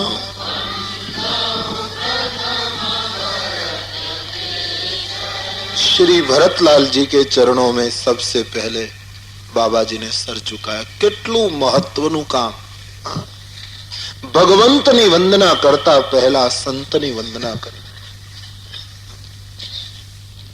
બિલકુલ સાચી વાત છે. વંદવું પ્રથમ ભરત કે ચરણા. અને ભરતને વંદન કર્યા વગર છૂટકો નથી. રામચરિત માનસના ન્યાય બોલું ને તો એમ કહી શકું કે ઈશ્વરનો અવતાર યુગે યુગે થાય છે, પણ ભરત તો 4 યુગે એક વખત માંડ જન્મે છે. એક એવું વ્યક્તિત્વ છે કે જે વારંવાર પ્રગટ નથી થતું. રામ તો આવે છે કારણ કે એમણે જગતને કહ્યું છે સંભવામી યુગે યુગે. એ ત્રેતામાં કૃષ્ણ, એ દ્વાપરમાં કૃષ્ણ બનીને આવે, ત્રેતામાં રામ બનીને આવે, બીજા યુગોમાં બીજા રૂપ લઈને આવે. પણ ભરત તો ત્રેતા યુગમાં જ આવે, બાકીના યુગમાં ભરત દર્શન સુલભ નથી. સંત તો 3 યુગ જાય અને ચોથા યુગમાં એક વખત પધારે. રામ કરતા પણ જેની મહિમા રામચરિત માનસમાં અધિક છે. સંત ભરત, શ્રી ભરતજી. એ વ્યક્તિનો ત્યાગ, એના નિયમ, એના વ્રતો, એના માટે શું વર્ણન કરું. ભરત ચરિત્ર આવશે ત્યારે શક્ય હશે એટલો વિસ્તાર આપણે કરીશું. અત્યારે તો કેવલ વંદના માટે એ મહાપુરુષના ચરણારવિંદમાં પ્રારંભિક શબ્દો અર્પણ કરી રહ્યો છે. વંદવું પ્રથમ ભરત કે ચરણા. જેના નિયમ અને વ્રતનું વર્ણન થઈ શકતું નથી, જેનું મન ભંવર બની અને પરમાત્માના ચરણ કમલમાં લુપ્ત બની ગયું. ભગવાનના ચરણનો, ચરણ કમલના જે ભંવર છે ભરતજી, એના ચરણની વંદના. તમે કથા સાંભળી હશે. રામ વનમાં ગયા, અવધપતિનું મૃત્યુ થયું, ભરતજી ચિત્રકૂટ ગયા. રામજીની સમજાવટને સ્વીકારી રામજીની પાદુકા લઈને ભરતજી અયોધ્યા પાછા આવ્યા. પાદુકાને રાજ્ય સિંહાસન ઉપર પધરાવી નંદીગ્રામમાં કુટિયા બાંધી અને ભરતજી રહેવા લાગ્યા. ત્યારે અયોધ્યામાં 2 પાર્ટી પડી ગઈ, 2 મંડળ રચાયેલા. એક રામ મંડળ, બીજું ભરત મંડળ. બે ગ્રુપમાં લોકો વેચાઈ ગયા. અમુક લોકોને એનો અર્થ ભરત તરફ આદર હતો એને રામ તરફ કુભાવ હતો એમ નહીં. રામ તરફ જેને આદર હતો એને ભરતજી નહોતા ગમતા એમ નહીં. પણ જેને ભરતજી વધારે પ્રિય હતા એનું એક ભરત મંડળ, જેને રામ તરફ વધારે લાગણી હતી એનું એક રામ મંડળ. બે મંડળ થયા. અયોધ્યા બે ભાગમાં વેચાય. એ સંઘર્ષ નહોતો, એક પોતાના પ્રિય પાત્રો તરફનો એક સાત્વિક સ્પર્ધા હતી, એક મહત્વના ભાવની ખેંચમતાણ હતી. બે મંડળ હતા. હવે કોઈ પણ જગ્યાએ બે પાર્ટી થાય એટલે સ્વાભાવિક ખેંચમતાણ આવવાની. પેલો પોતાના મંડળની પ્રતિષ્ઠાનું ગાન, પેલાની ટીકા કર્યા વગર પણ પોતાની પ્રતિષ્ઠા વધારવાની કોશિશ કરશે, પેલો પોતાની પ્રતિષ્ઠા. અને તેથી રામાયણના આ બે મંડળનું વર્ણન ગોસ્વામીજીએ કર્યું. રામ મંડળ વાળા હતા એ લોકો અયોધ્યામાં વાતો કર્યા કરતા. શું કહેતા? લખન રામ સિય કાનન બસહી. રામ મંડળના માણસો એમ કહેતા, રામ કેટલો ત્યાગ કરે છે, લક્ષ્મણજી કેટલો ત્યાગ કરે, સીતાજી વનમાં રહી કેટલું સમર્પણ કરે, એમ સરાહના કરતા હતા. લક્ષ્મણજી, રામજી અને સીતાની પ્રતિષ્ઠા ગાતા હતા. લખન રામ સિય કાનન બસહી. રામ મંડળ વાળા રામની આ રીતે સરાહના કરતા હતા તો ભરત મંડળ વાળા એની સામે દલીલ કરતા હતા. તમારી વાત સાચી છે, રામજી વનમાં રહે, શ્રી લખન ભૈયા વનમાં રહે, શ્રી સીતાજી દુઃખ સહન કરે, એની વેદના અમને પણ છે, પણ અમે અમારા મંડળ તરફથી અમારા નાયકની વાત કરીએ તો તમારે પણ સાંભળવું જોઈએ. બોલે શું? લખન રામ સિય કાનન બસહી તો ભરત ભવન બસી તપ તન કસહી. તો ભરતજીની સામું તો જુઓ, એ લોકો તો વનમાં રહીને તપ કરે છે, ત્યારે ભરતજી તો નંદીગ્રામમાં રહી તપ કરે, ઘરે બેસીને યોગ સાધે. સામસામી દલીલો થતી હતી અને પરિણામે એ આવતું હતું, દોવુદી દેખી. બાબાજી लिखते हैं દોવુદી દેખી. બંને બાજુ બરાબર જોઈને, ખાલી સાંભળીને નિર્ણય નહોતા કરતા, અનુભવ કરીને નિર્ણય કરતા હતા લોકો. પછી બંને મંડળ એક થઈ જતા હતા. પેલા દલીલ કરતા હતા કે રામનો ત્યાગ મહાન, પછી પેલા કહેતા હતા ભરતજીનો ત્યાગ મહાન. પણ દલીલો કર્યા પછી બરાબર અનુભવીને એક નિર્ણય ઉપર બંને ટુકડી આવતી હતી અને એ નિર્ણય તુલસીજીએ લખ્યું, દોવુદી દેખી કહી સબ લોગુ. હવે મંડળ નથી, સબ લોગુ. દરેક વ્યક્તિ એમ કહેતી હતી. શું? સબ વિધિ ભરત સરાહન જોગુ. સબ વિધિ ભરત સરાહન જોગુ. આખો સમાજ એક અવાજે બોલતો તો કે નહીં, ભલે આપણે દલીલો કરી, બાકી ભરતજી તો સર્વ રીતે સરાહના અને યોગ્ય છે. તો ભરત ની પ્રથમ વંદના બિલકુલ આવકાર્ય છે. આ વ્યક્તિના ત્યાગ માટે શું બોલવું? 14 વર્ષનો છેલ્લો દિવસ હોય, સૂરજ નીકળી ચુક્યો હોય અને રામજી હજી આવે છે એના કોઈ સમાચાર ભરતજીને મળે નહીં. અને આ એક રામાયણનું સંત પાત્ર, અમારે સંતો કહે, નંદીગ્રામમાં ચિતા ખડકીને તૈયાર કરાવે. એક બાજુ ચિતા ખડકાઈ જાય અને સંકલ્પ કરે કે સૂર્યાસ્ત થાય ત્યાં સુધીમાં મારો ઈશ્વર નહીં પધારે તો હું ચિતામાં બેસીને જીવતો સળગી જઈશ, મારી અવધિ પૂરી થાય. આવી જે પ્રેમની તીવ્રતા છે, આ છે ભરત, જેના ત્યાગ આગળ મોટા મોટા મહર્ષિઓ, મોટા મોટા મહાત્માઓ શરમાતા હતા. એક સંસારી પુરુષ નું તપ જોઈને રામચરિતમાનસના અયોધ્યા કાંડના ઉપસંહારમાં એમ લખ્યું છે, મુનિમાન યગમ યમનિયમ समदम विषम व्रत आचरत को सिय राम प्रेम पियु पूरन होत जन मन भारत को मुनिमान मुनियोना मन ने अगम एवा संयम नियम पाળી અને ભરતજીની જે સાધના છે એને મોટા મોટા મહાત્માઓ પણ બિરદાવતા હતા. તો રામાયણના એ પરમ સંત भक्त भूषण श्री भरत जी ना चरणारविंद में नमस्कार, जो राम चरण कमल के भवर हैं. અને હવે વંદના લક્ષ્મણજી ને આવે છે. તુલસીદાસજી લક્ષ્મણજી ની વંદના કરતા 4 ચોપાઈ લખે છે.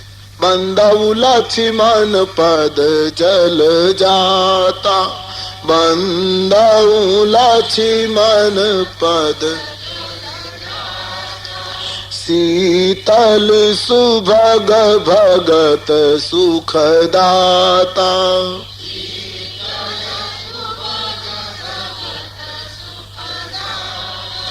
रघुपति कीरति विमल पताका,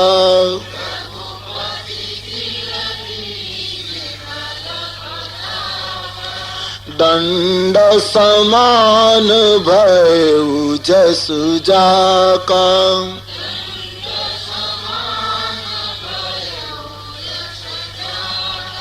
शेष सहस्त्र शीश जग कारण,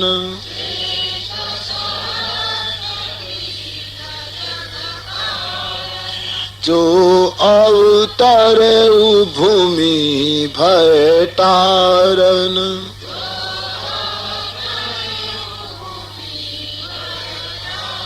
લક્ષ્મણજી ના ચરણ કમલ માં વંદના કરતા ગોસ્વામીજી લખે, શીતલ સુભગ ભગત સુખદાતા. જે ચરણ શીતલ છે, સુંદર છે, ભક્તોને સુખ આપનારા છે. જે પગ 14 વર્ષ સુધી જંગલમાં ખુલ્લા ફર્યા હોય એ પગ સુંદર ન રહ્યા હોય, છતાં તુલસીદાસજીએ લક્ષ્મણજીના પગને સુંદર કહ્યા. આપણે 5 દિવસ ખેતરોમાં ખુલ્લા પગે ફરીએ તો આપણા પગ સુંદર ન રહે, મેલ ચડે, ધૂળ ચડે, કાંટાઓ વાગે. 14 વર્ષ સુધી જેના ચરણો જંગલમાં ફર્યા એ ચરણને ગોસ્વામીજી સુંદર કહે છે. એટલા માટે તુલસીદાસજીની દ્રષ્ટિમાં આ જગતમાં એના જ પગલા સુંદર છે જેના પગ રામને પગલે પગલે ચાલ્યા હોય. લક્ષ્મણજીના ચરણો રામને પગલે પગલે ચાલ્યા છે. પરમાત્માને પગલે પગલે, ઈશ્વરને પગલે પગલે જેટલા માણસો ચાલે એના જ પગલા જગતમાં સુંદર છે. એના જ પગલાની પૂજા આપણી સંસ્કૃતિએ કરી છે. રામની કીર્તિ રૂપી ધ્વજને ફરકાવવામાં જેનું સમર્પણ દંડ બન્યું છે. રામ કીર્તિ સ્તંભના જે લક્ષ્મણજી દંડ છે, ધ્વજ ગમે તેટલી કિંમતી હોય પણ દંડનું લાકડું બરાબર ન હોય તો ધ્વજ પડી જાય, એમ રામની કીર્તિને ફેરાવવામાં જેની મક્કમતાએ દંડનું કામ કર્યું છે એવા રામ કીર્તિ સ્તંભ લક્ષ્મણજીના ચરણમાં ગોસ્વામીજીએ નમસ્કાર કર્યા. જે શેષનો અવતાર છે, ધરતીનો ભય તોડવા માટે અવતરિત થયા છે. તુલસીદાસજી કહે છે, આપ મારા ઉપર સાનુકૂળ રહો, આપ તો ગુણની ખાણ છો, એમ કહીને શ્રી લક્ષ્મણજીની વંદના કરી. હવે વંદના શ્રી શત્રુઘ્ન મહારાજની કરતા ગોસ્વામીજીએ લખ્યું, હરિપુ સુદન પદ કમલ નમામી, સૂર સુશીલ ભરત અનુગામી. શત્રુઘ્ન મહારાજના ચરણમાં વંદન કરી. જે શૂરવીર છે, જેણે મંથરાના ઉપર પ્રહાર કર્યો છે, જે રામાયણનું બિલકુલ અબોલ પાત્ર છે, એવા રામાયણના મૌની મહારાજને મૌન વ્રત ધારણ કરી અને સાધના કરનાર એ રામાયણના મૌન પાત્રના ચરણારવિંદમાં ગોસ્વામીજીએ વંદન કર્યા. અને જેની વંદના વગર રામ કથામાં આગળ જઈ શકાય જ નહીં એવી મહત્વની વંદના તુલસીદાસજીએ અહીં આપી છે. અને તે વંદના છે હનુમાનજી મહારાજની. ગોસ્વામીજી હનુમાનજીને બિરદાવતા સુંદર શબ્દોમાં લખે છે, મહાવીર બિનવઉ હનુમાના,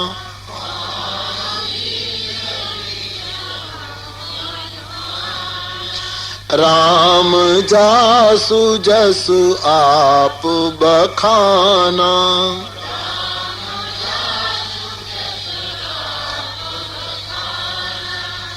જે મહાવીર છે, વીર નહીં. રામાયણમાં રામજીને રઘુવીર કહ્યા છે, પણ તુલસીદાસજીએ મહાવીર નથી કહ્યા. હનુમાનજીને મહાવીર કહે છે. અને મહાવીર એ જ કહેવાય જે હનુમાન હોય. હનુમાનનો શબ્દાર્થ સાહિત્યમાં લોકોએ કર્યો છે જેણે પોતાના માનને હણી નાખ્યું, જે અહમથી મુક્ત થઈ ગયો, જેના જીવનમાં કોઈ માન ન રહ્યું, અભિમાનથી જેણે છુટકારો મેળવી લીધો, એ જ સાચો વીર. બીજું શું? બીજી બધી વસ્તુ ઉપર વિજય મેળવવો બહુ સહેલો છે. સંપત્તિ ઉપર વિજય મેળવવો સહેલો છે, કામનાઓ ઉપર વિજય મેળવવો સહેલો છે. એ બધું કર્યા પછી કીર્તિ હેરાન કરે છે. કીર્તિ ઉપર વિજય મેળવવો પણ સહેલો છે, પણ કીર્તિ ઉપર વિજય મેળવ્યા પછી ભલભલાને અહંકાર સતાવે છે. અને અહંકાર ઉપર જે વિજય મેળવે એ જ મહાવીર. બહુ કઠિન છે. પૂરી રામ કૃપા વગર શક્ય નથી અહંકાર ઉપરનો વિજય. તો મહાવીર બિનવઉ હનુમાના, હનુમાનજીના ચરણમાં વંદન કરે. અને રામ જાસુ જસ આપ બખાના, જેનું વર્ણન સ્વયં રામજીએ કર્યું, જેની કથા ખુદ રામ ગાય, એ મહાન વ્યક્તિત્વના ચરણમાં તુલસીજી નમસ્કાર કરે. હનુમાનજી માટે તો શું કહેવું. રામ એના વખાણ કરે, શ્રી સીતાજી એને આટલો આદર આપે, લક્ષ્મણજીના જે પ્રાણ રક્ષક બને, અને છતાંય એક પણ અહંકારનો અંકુર જેના જીવનમાં ન ફૂટે, હનુમાનજી વાળા. જેનામાંથી અહંકાર જતો રહે ને એ જ માણસ અમર થાય. હનુમાનજી અમર છે એનું એક કારણ આ છે. હું ને તમે અહંકારથી મુક્ત થઈએ તો આ દુનિયામાં હું તમે અમર થઈ જાય. અહંકારથી મુક્તિ, આ એક જો વસ્તુ આવી જાય, અહમની મુક્તિ, તો માણસ અમર. બીજું શું? આપણે અહમ છોડી શકતા નથી. ઇતિહાસ એનો લખાય જેણે અહમ છોડ્યો. હનુમાનજી અમર છે એટલા માટે અહંકારથી મુક્ત છે.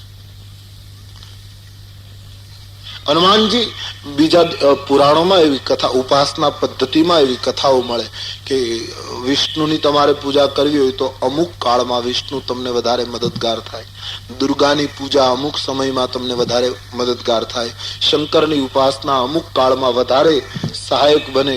તો યુગ પ્રમાણે ઉપાસના બતાવી છે.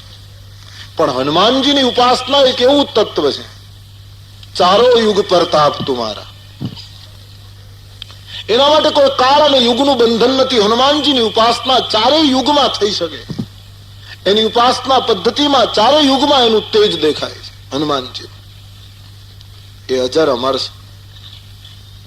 રામકથા હોય ત્યાં તો હનુમાનજી હોય જ. મને અમદાવાદમાં એક યુવાને પ્રશ્ન પૂછેલો કે હનુમાનજી અમર હોય એની સાબિતી શું? વાત સાચી છે, એના મનમાં આવો સળવળાટ હોય એ સારી વાત છે. ભણેલો ગણેલો એક યુવાન છોકરો આવું પૂછે એ આપણને ગમે પણ ખરું, કે કમસે કમ એને પ્રશ્ન તો ઉઠ્યો કે હનુમાનજીની અમરતાની સાબિતી શું, પ્રમાણ શું? બધા એમ કહે કથામાં હોય ને હાજરા હજુર છે ને એ તો અયોધ્યામાં વિરાજિત છે ને હનુમાનજીનું મૃત્યુ થતું નથી, પણ એનું પ્રમાણ આપણે કેમ માનવું, બુદ્ધિથી કેમ પકડવું? બહુ સરસ પ્રશ્ન પૂછે કે હનુમાનજી અમર એનું પ્રમાણ નહીં. કોઈ ભાઈ બીજું પ્રમાણ તો કેમ આપી શકું, પણ એક વાત કહું કે રામ રાજ્યમાં એવો નિયમ હતો, તમે સાંભળ્યું હશે. રામ રાજ્યનો એવો ક્રમ હતો, પિતાના પહેલા પુત્રનું મૃત્યુ ન થાય. લાખો નમસ્કાર છે શાસન પદ્ધતિને, કે જે શાસનમાં આપણા દેશમાં બાપ પહેલા દીકરો મરતો નહોતો. કેટલી ઊંચાઈ ઉપર લોકો જીવ્યા હશે, કલ્પના કરો. હું તમે કેટલા વામન લાગીએ છીએ એની આગળ, કેટલા નાના લાગીએ. પેલા બાપ જ મરે, દીકરો કોઈનો મરે નહીં. તો રામ રાજ્યનો નિયમ હતો, પિતા પહેલા પુત્ર ન મરે, પિતાનું જ મૃત્યુ પ્રથમ થાય. બાપ જ્યાં સુધી જીવતો હોય ત્યાં સુધી એનો દીકરો જીવતો રહે. એ યુવાનને મેં કહ્યું કે આ વાત તમે કબૂલવા તૈયાર? બોલે હા, આ વાત બરાબર છે કે રામ રાજ્યમાં આવી પદ્ધતિ હતી કે બાપના પહેલા દીકરો ન મરે. તો મેં કહ્યું કે હનુમાનજી પવન પુત્ર છે, એટલે એનો બાપ જ્યાં સુધી જીવતો છે ત્યાં સુધી એ જીવતો રહેશે, કારણ કે એનો પિતા પવન છે. અને પવન જ્યાં સુધી જીવતો, કારણ કે એ ગયો તે દિવસે હું તમે નહીં હો, નહીં પૂછનારો હોય નહીં જવાબ આપનારો હોય. પવન વગર તો હું તમે જીવી શકતા નથી. પવન જ્યાં સુધી જીવતો છે આ સંસારમાં, દુનિયાના કોઈ પણ ભાગમાં જઈએ, જ્યાં સુધી હવા જીવતી છે ત્યાં સુધી એનો દીકરો જીવતો રહેશે, કારણ કે એ તો રામ રાજ્યનું પાત્ર છે. જે કાળમાં બાપ પહેલા દીકરો મરી શકે નહીં, આ અર્થમાં પણ હનુમાનજી અમર છે. પ્રમાણ સાથે સ્વીકારવું રહે, ક્યોંકि પવન હૈ તો પવન પુત્ર હોગા. લોકો એમ કે દેખાતા કેમ નથી? દેખાય. પવનને કોઈએ જોયો છે અત્યાર સુધી? આપણી તો નાની ઉંમર, પણ કોઈ વડીલો એમ કહી શકશે કે પવનનો રંગ આવો છે? પવન અનુભવાય, પવન દેખાય નહીં. તો એનો પુત્ર પણ અનુભવાય, એ દેખાય નહીં. એનો અનુભવ થઈ શકે. સંતો એનો અનુભવ કરે, એને જોઈ કેમ શકાય? અનુભવ કરીએ છીએ પવન વહે, એ ન હોય તો આપણી હસ્તી ન હોય. એ પવન પુત્ર છે. એટલે તુલસીદાસજી વંદનામાં પ્રણવાઉ પવન કુમાર આ શબ્દનો પ્રયોગ કરે. પ્રણવાઉ પવન કુમાર ખલબન પાવક જ્ઞાન ઘન. હે પવન પુત્ર, આપને હું પ્રણામ કરું છું. આપ દુર્જનના જંગલને બાળવામાં અગ્નિ સમાન છો, જ્ઞાનની વર્ષા સમાન છો. તમારું હૃદય સ્વયં મંદિર છે, જે મંદિરમાં રાઘવેન્દ્ર ધનુષ્યબાણ લઈને બિરાજે છે, એવું રામનું હાલતું ચાલતું આપ મંદિર છો, એમ કહીને હનુમંતજીના ચરણમાં નમસ્કાર કર્યા છે. પવન પુત્ર છે. તો હનુમાનજીની વંદના તુલસીદાસજી દૂર ઉભા ઉભા કરે છે. અને આ પ્રસંગ ઉપરથી હંમેશા એમ કહેવાની ઈચ્છા થાય કે બને ત્યાં સુધી હનુમાનજીને સ્પર્શ ન કરો. ઘરમાં તમે મૂર્તિ રાખતા હો, ચિત્રજી રાખતા હો અને ત્યાં અડો ચંદન કરો, એક વાત જુદી, પણ જે જગ્યાએ હનુમાનજી પ્રાણ પ્રતિષ્ઠિત હોય છે ત્યાં એનો બ્રહ્મચારી, એનો પૂજારી અથવા તો જેને અધિકાર આપ્યો હોય એ એને શ્રૃંગાર સ્પર્શ કરે ચાલે. બાકી પ્રત્યેક વ્યક્તિ હનુમાનજીનો ચરણ સ્પર્શ કરે એવી ઉપાસના પદ્ધતિમાં મનાય છે. તુલસીદાસજી નથી કરતા. લક્ષ્મણજીને ચરણમાં વંદન કરે છે, ભરતજીને ચરણ પકડીને વંદન કરે, પણ હનુમાનજીની વંદના કરી ત્યારે તો પ્રણવૌ પવન કુમાર, દૂરથી પ્રણામ, સ્પર્શ નથી. કારણ કે હનુમાનજી એક એવું પવિત્ર તત્વ છે. આપણે ત્યાં લોકો એમ કહે કે બહેનોથી હનુમાનજીને ન અડાય. હું તો એમ માનું છું, એટલે કહું છું કે પુરુષથી પણ ન અડાય. હનુમાનજીની આગળ સ્ત્રી પુરુષનો ભેદ ઉભો ન કરો. એ તો એક એટલી ભૂમિકા છે. બહેનો ન અડી શકે એમ નહીં, પુરુષ પણ ન અડી શકે. મારા તમારા સ્વાર્થી અને ગંદા હાથ એ પવિત્રતમ ચરણોને સ્પર્શ ન કરી જાય. એટલા માટે હનુમાનજીના મંદિરમાં માણસ પગે લાગે છે ત્યારે હાથ પાછળ રાખે છે. એનો અર્થ એમ, ભૂલે ચૂકે મારા હાથ અડી ન જાય. હાથને દૂર રાખવાની પદ્ધતિ છે.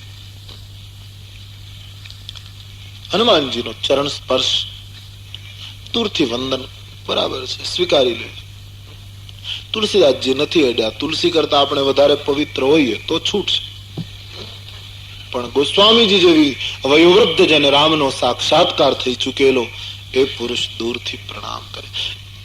ઘરમાં મૂર્તિ હોય તો એક વાત જુદી છે, એમાં બાંધછોડ જરૂર મહાત્માઓએ કરી છે, બાકી હનુમાનજીની ઉપાસનામાં અમુક મર્યાદાઓ લાગે છે. इसलिए બાબાજી દૂરથી પ્રણામ કરે છે. હનુમાનજીની વંદના, અને રામાયણના મુખ્ય અધિષ્ઠાતા ગણાય છે હનુમાનજી. રામકથા હોય ત્યાં હનુમાનજી વિરાજતા હોય છે. હનુમાનજી જેવા શ્રોતા કોણ? એ શ્રોતાને ધન્યવાદ છે જે જાહેર થાય નહીં, જ્યાં જગ્યા મળે ત્યાં બેસીને કથા સાંભળી લે. એ શ્રોતા ક્યારેય બોલે નહીં, ગમે તેવી કથા કહો, હનુમાનજી ક્યારેય વિરોધ ન કરે. કે અહીંયા ભૂલ પડી, કે અહીંયા આમ થયું, કોઈ વિરોધ નહીં. એ શ્રોતાને લાખો નમસ્કાર. હનુમાનજી જેવા શ્રોતા જગતમાં ક્યાંય નથી. અને હનુમાનજી રામાયણ સાહેબ એક મહાત્માએ મને બહુ સરસ કહ્યું કે ભગવાન શ્રી કૃષ્ણએ ગીતા અર્જુનને કહી, ત્યારે અર્જુને ગીતા બરાબર સાંભળી હશે? રણસિંગા વાગતા હતા, શંકો ફૂંકાતા હતા, 18 અક્ષોની સામસામી આમ ઘસમસાત સેના, આકાશના દેવતાઓ વીરરસના ગીત ગાતા હતા અને મારો મારોના પુકારો થતા હતા. એમાં અર્જુને કહ્યું મારા રથને મધ્યમાં લઈ જાઓ, અને શ્રી કૃષ્ણ મધ્યમાં લઈ ગયા. અને પછી અર્જુન વડીલોને જોઈને હથિયાર ફેંકી દે, ભગવાન કૃષ્ણને ગીતાનો ઉપદેશ. એ વખતે અર્જુને ગીતા સાંભળી નથી, સાંભળી એમ નહીં, પણ એમણે દલીલો કરી છે. વચ્ચે વચ્ચે માણસે વિરોધ પણ કર્યો છે કે અહીંયા આમ છે, અહીંયા આમ છે. કૃષ્ણ એને સમજાવવો પડ્યો. તો સાચા અર્થમાં ગીતાનો શ્રોતા કોણ બન્યો? મહાત્માઓએ બહુ સરસ કહ્યું કે અર્જુને ગીતા સાંભળી પણ એકાગ્રતાથી નહીં, એટલે તો એને વચ્ચે વચ્ચે દલીલો કરી. પણ સાચી ગીતા સાંભળી હનુમાનજીએ. કપિત ધ્વજા, અર્જુનના રથના ધ્વજામાં જે બેઠો હતો, એ હનુમાનજીને જે મૌન રહેવાની રામાયણમાંથી આદત પડી છે, અને ગીતામાં પણ એમને રાખ્યું છે. આખી ગીતા હનુમાનજીએ મૌન રહીને સાંભળી, અને તેથી ગીતાનો સાચો શ્રોતા હનુમાનજીને ગણવામાં આવે. બિલકુલ ચૂપ રહીને સાંભળે. રામકથા હોય ત્યાં હનુમાનજી હોય જ. આવું જો કે બોલવું એક હિંમત કરવા જેવું છે. આજનો બુદ્ધિવાદ સ્વીકારે કેમ એક સવાલ છે. લોકો તુરત જ કહે છે કે હનુમાનજી હોય તો ખાતરી શું? 60 વર્ષનો વડીલ અને 26 વર્ષનો એનો દીકરાનો દીકરો, બંને જણા નાટક જોવા જાય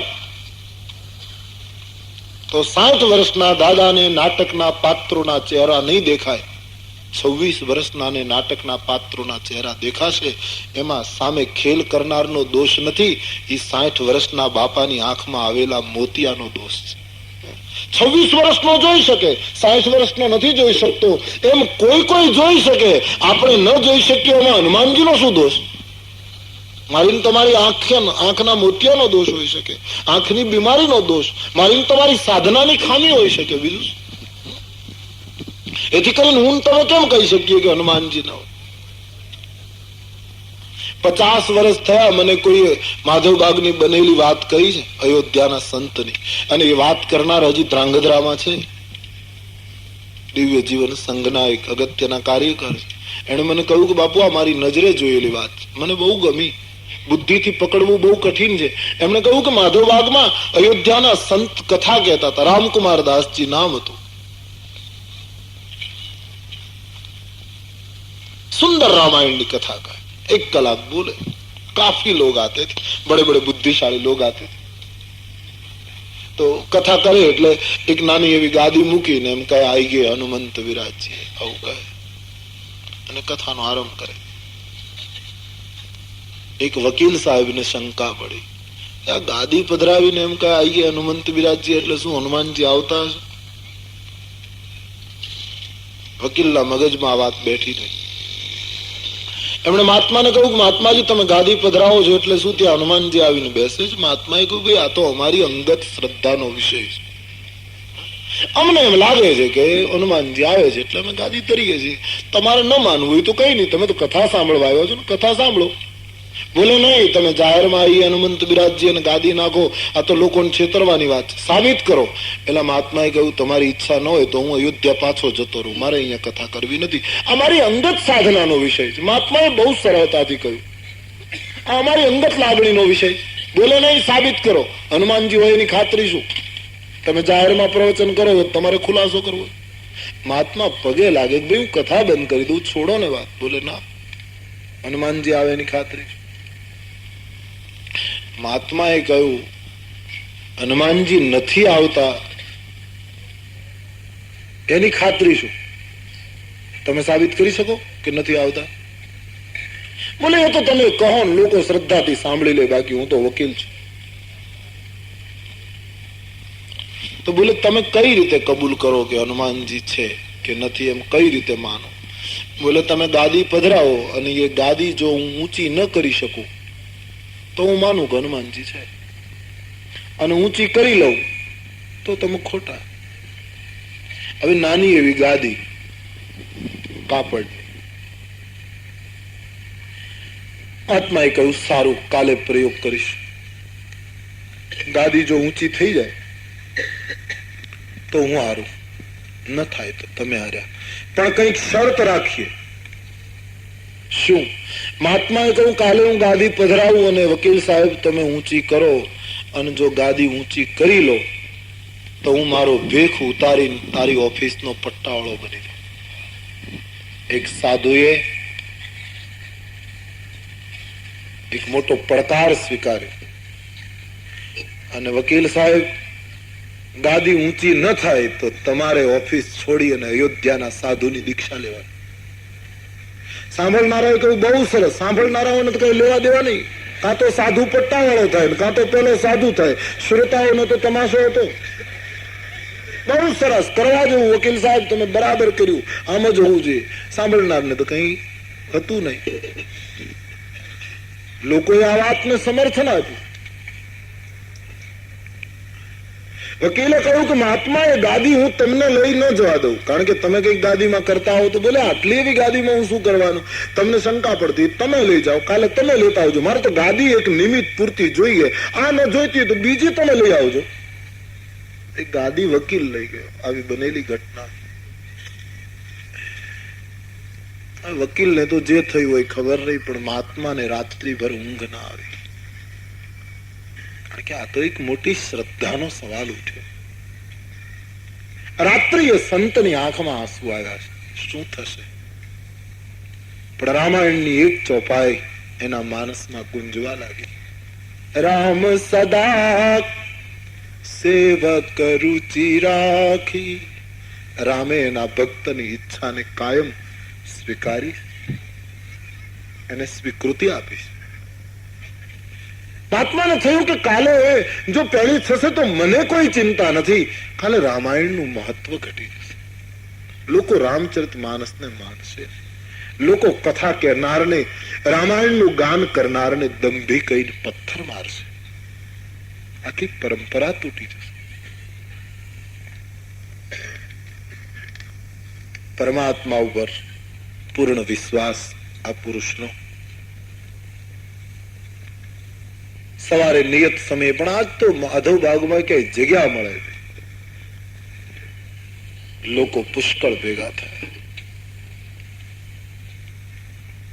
વકીલ સાહેબ આવ્યા, નજરે જોનારે આ વાત કરી છે.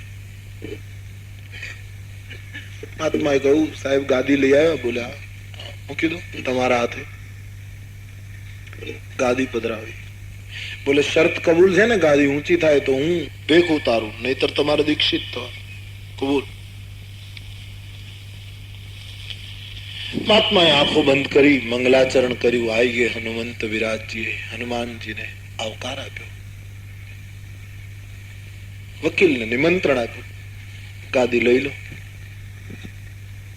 વકીલ ઉભો થયો અને લોકો એક નજરે જોઈ રહ્યા, શું થશે, શું થશે. બુદ્ધિથી, મેં પહેલા જ કહ્યું, બુદ્ધિથી પકડવું કઠિન છે,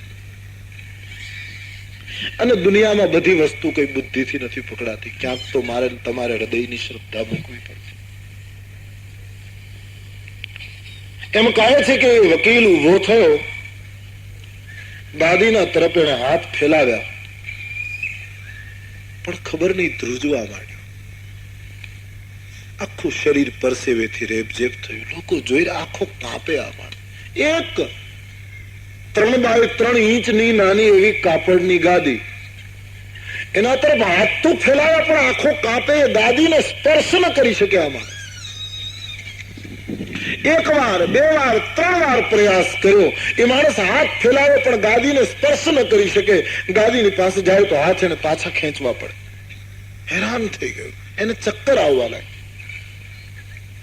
એ પડવાની તૈયારીમાં હતો, મહાત્માએ પકડી લીધા. આંખમાં આંસુ આવી ગયા. લોકો જોઈ રહ્યા, આ શું છે? સાહેબ લઈ લો ના. વકીલે કહ્યું, મહાત્માજી, ગાદીને લઈ લેવી રમત છે, પણ ગાદી તરફ હાથ જાય છે ને 4 આંગળનું અંતર રહે છે તો મને કોઈ ધક્કો મારે, હું અડી શકતો નથી, મને કંઈક થાય છે. ફરી 1 વાર પ્રયાસ કર્યો. કહે છે, વકીલ પડી ગયો. સંતના ચરણ પકડી રામાયણને દંડવત કરી વકીલે કહ્યું, બાપુ હું હાર્યો, મને દીક્ષા આપો. 50 વર્ષ પહેલા બનેલી ઘટના. એ વકીલ અયોધ્યાના મહાત્મા પાસે વૈરાગી સાધુની દીક્ષા લે. રામ સદા સેવક રુચિ રાખી. એ એની સાબિતી છે. હનુમાનજી રામાયણના પ્રધાન શ્રોતા છે. આપણે નથી અનુભવી શકતા આપણી સાધના, આપણા ભજનની એટલી નિર્બળતા. બીજું શું? તો હનુમાનજી રામાયણના પ્રથમ શ્રોતા ગણાય છે, તેથી એમની વંદના અનિવાર્ય છે. હનુમંતજી ની વંદના કરતા ગોસ્વામીજીએ સુંદર શબ્દોમાં વર્ણન કર્યું. આપણે પણ હનુમાનજીની વંદના ચાલે છે ત્યારે વિનય પત્રિકાના પદથી હનુમાનજીની સ્તુતિ કરીએ. સબ ગાઈએ. મંગલ મૂર્તિ મારુત નંદન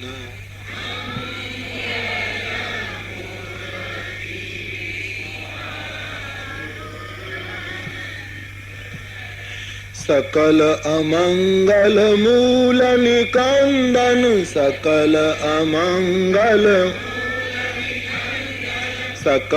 अमंगल मूल निकंदन सकल मंगल मूर्ति मारुत नंदन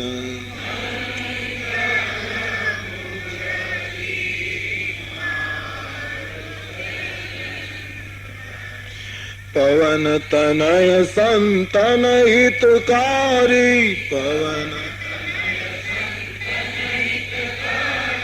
पवन तनय संतन हितकारी हृदय विराजत अवध विहारी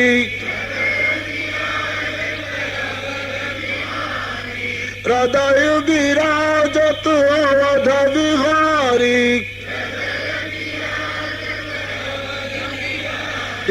मंगल मूर्ति मारुत नंदन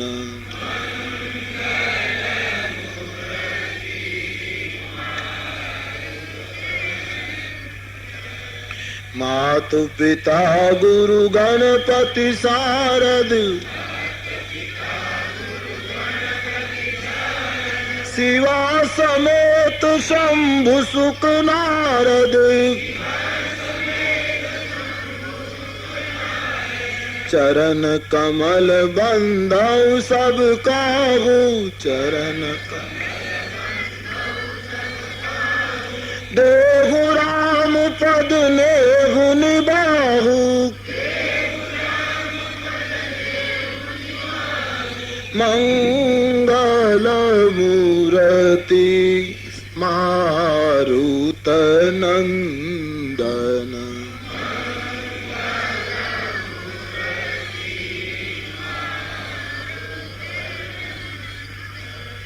बंदहु राम लखन वैदेही बंदहु राम लखन वैदेही ये तुलसी के परम स्नेही ये तुलसी के परम स्नेही जय जय जय हनुमान गोसाई कृपा करो गुरुदेव की नाई साधु संत के तुम रखवारे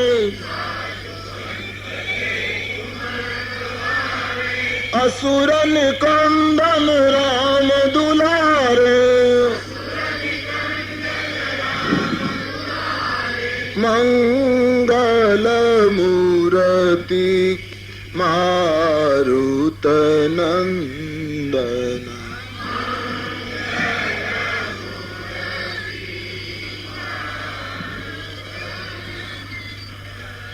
मंगल मूर्ति मारुत नंदन।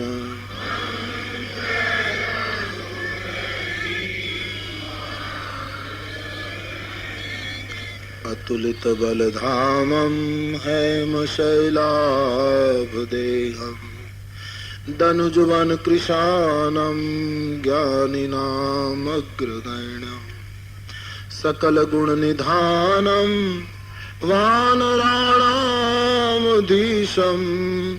रघुपति प्रिय भक्तं वात जातं नमामि। रघुपति प्रिय भक्तं वात जातं नमामि। હનુમાનજીના ચરણોમાં વંદના સમર્પિત કરીને તુલસીદાસજી હવે આગળની વંદના લખતા લખ્યો છે. હનુમાનજીની વંદના તો કરી, પણ આગળ બહુ સરસ વાતો લખતા તુલસીજીએ કહ્યું, કપિપતિ રીછ નિશાચર રાજા, કપિપતિ રીછ નિશાચર રાજા, અંગદાદી જે કિસ સમાજા, અંગદાદી જે किस समाजा, बंदौ सबके चरण सुहाए, बंदौ सबके बंदौ सबके चरण सुहाए, बंदौ सबके चरण सुहाए, अधम शरीर राम जिन पाए, अधम शरीर राम जिन पाए, कपिपति रीछ निशाचर राजा, कपिपति रीछ निशाचर राजा, अंगदादी जे किस समाजा, अंगदादी जे किस समाज। હનુમાનજીની વંદના પછી કપિપતિ સુગ્રીવ, વિભીષણજી, અંગદ આદિ, જામવંત આદિ સૌની વંદના કરતા તુલસીદાસજી એમ લખ્યું, વંદઉ સબકે ચરણ સુહાય.